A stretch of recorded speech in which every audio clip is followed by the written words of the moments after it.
안녕하세요, 우엠입니다. 하이어 세무회 개편 두 번째 시간입니다. 법인과 개인 사업자 어떤 게 유리할지에 대해서 한번 알아봤는데요. 일단은 사업을 시작하게 됐을 때는 보통은 이제 개인 사업자를 통해서 진행을 하는데, 여기서 일단 가장 중요한 게 개인 사업자 안에서도 간이과세자랑 일반 과세자가 있죠. 간이과세자 같은 경우에는 1년에 연간 매출이 4,800만 원이 넘지 않아야 되고요. 혹시라도 넘게 되면 그 다음 해에 그 국세청에서 일반 과세자로 변경을 하라는 그런 통지서가 온다고 합니다. 만약에 뭐 일반 과세자인데 이번 해에 뭐 장사가 잘 안 돼서 또 매출 규모가 많이 떨어지게 되면 간이과세자로 막 바꿔도 된다라는 그런 내용이 나오는데, 그때 만약에 그냥 간이과세자로 가지 않겠다라고 이야기하면 간이과세 포기에 대한 그 서류를 제출을 하면 된답니다. 근데 뭐 이 간이과세자 자체가 부가세나 이런 것들을 절세할 수 있는 그런 방안이 되고 세율 자체도 많이 낮기 때문에 상당히 유리할 수 있는데, 그게 모두 다 유리하진 않은 것 같아요. 여러분들께서 창업하신 지 얼마 안 됐는데 그냥 나는 간이과세자니까 세금 계산서는 그냥 매입 공제만 해가지고 간단하게 받을 거야 하는 그런 경우들이 생기면, 이게 이제 세금 계산서를 발행하지 않고 못하고 그런 세금 계산서를 이제 받는 경우만 있는데, 중요한 건 만약에 매출이 많고 만약에 매입 공제에 관련된 그 서류만 조금 제출하게 되면 나중에 5월에 가면 종합소득세 신고할 때는 부가세와는 별개로 상당히 많은 소득세를 낼 수 있기 때문에 간이과세자라고 해서 안심하시면 안 되고요. 부가세 신고나 이럴 때 꼼꼼히 매입 공제를 받아야 될 부분에 대한 거는 충분히 받고 그런 상황들이 돼야 되고, 저도 많은 경험을 이렇게 해보지만 만약에 뭐 상대방 업체를 이렇게 봤을 때 만약에 상대방이 간이과세자라고 생각을 하게 되면 조금은 소규모 업체구나 하는 그런 측면들, 뭐 당연히 이제 매출이 4,800이 안 된다라는 그런 생각들을 갖게 될 거 아니에요. 그래서 만약에 저희 협력 업체라든지 이런 것들이 있으면 간이과세자라는 것 자체는 좀 이유가 궁금하거나 이런 경우는 있을 수 있을 거예요. 뭐 저분이 세금을 좀 아낀다라는 그런 측면도 있겠지만, 그래도 규모 자체가 어느 정도라는 것 자체가 좀 그 가늠이 되다 보니까 그래서 그런 것 같습니다.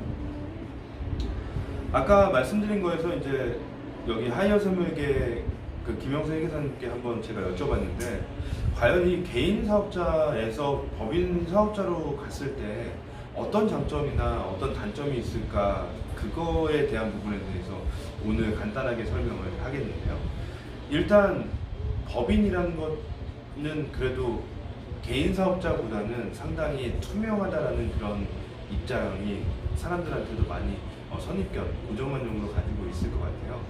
그러다 보니까 이제 금융기관에서도 뭐 대출이라든지 뭐 사업자금 대출 뭐 이런 것들에 대한 것들이 되게 용이할 거고요. 그 다음에 이제 그 법인세가 이제 예를 들면 법인세율 자체가 소득세율보다 훨씬 낮다 보니까 매출이 많아서 이제 그 소득세나 이런 것들에 대한 부담이 많이 있다라고 하면, 그때 보통 이제 법인세율과 소득세율을 비교했을 때 그때 더 도움이 되는 방향을 찾다 보니까 법인으로의 전환을 여러분들께서도 많이 그 고민하시는데, 일단 아까 말씀드린 대로 금융기관에서 바라볼 때 대출의 어떤 대상 자체가 훨씬 더 가능성이 높다라는 게 법인의 장점이 될 수 있겠고요. 그리고 이제 법인세율 자체가 소득세율보다 낮다라는 것 때문에 소득세보다 내가 차라리 법인세율을 낮은 걸 가지고 세금을 내야 되는 게 낫지 않을까 하는 측면에서 법인으로의 전환이 필요할 것 같고요. 또 혹시라도 뭐 대표이사의 그 인건비 자체까지도 비용 처리가 가능한 부분이 있으니까요. 아무래도 이제 매출과 매입이 그 공제를 받거나 아니면 그 비용 처리에 대한 가능성 자체가 법인이 훨씬 더 그 폭이 넓다라고 생각을 하시면 될 것 같습니다. 근데 무조건 뭐 법인 전환이 좋다라고 보지는 않네요.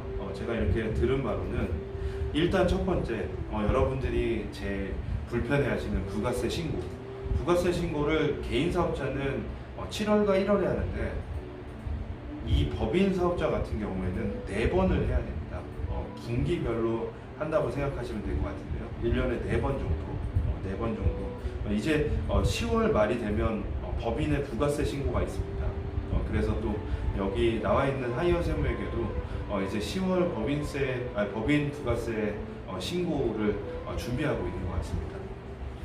그리고 이제 법인세가 있는데 이 법인세의 신고 절차가 개인 사업자가 뭐 소득세 신고를 하거나 부가세 신고를 하는 것보다 상당히 어렵다고 해요. 복잡하다는 것 때문인데 복잡하기 때문에 또 기장을 맡기고 또 세무회계 상담 서비스를 맡기시는 거겠죠. 그래서 혹시라도 뭐 궁금한 사항이 있으시면 하이어 세무회계에 전화를 하셔서 간단히 UMD 유튜브로 보고 전화를 하셨다 그러면 훨씬 더 반가워하실 거고요. 여러분들께서 궁금하신 게 있으면 언제든지 연락을 주시면 될 것 같습니다.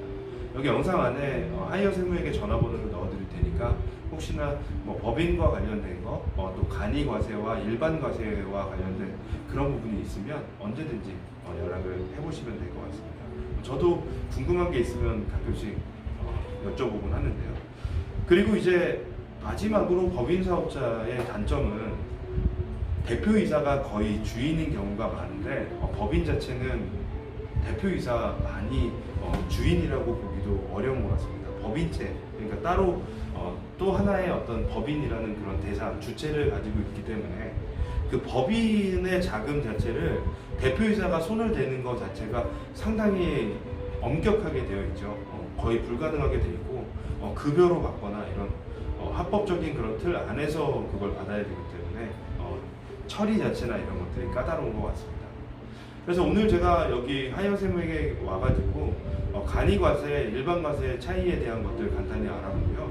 그 다음에 법인과세가 법인 사업자가 어떤 장점이 있고 어떤 단점이 있는지를 간단히 알아보게 됐습니다. 여러분들 뭐 더 궁금하신 사항이 있으시면 하이어 세무에게 통해서 세무회계 상담을 신청하시면 되겠습니다. 자, 오늘 하이어 세무회계에서의 UMD가 간다는 여기까지 하고요. 다음번에 다시 왔을 때 세무와 관련된 또 다른 직종에 있는 세무회계와 관련된 서비스 그거에 대한 것들을 한번